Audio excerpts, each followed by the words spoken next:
Hello guys and welcome back to How to Maximize. For today's video, I will show you how to use ChatGPT without phone number.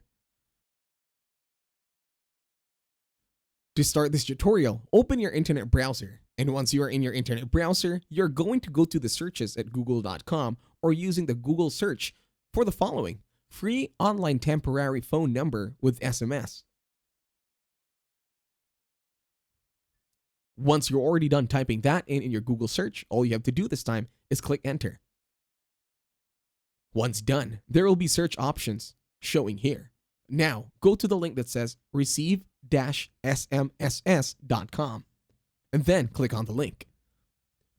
Once the website loads, when you scroll down, you can see a whole lot of options or a whole lot of numbers that you can choose from. There are from the UK, from Canada, from the US, and many other regions that you could use as a phone number.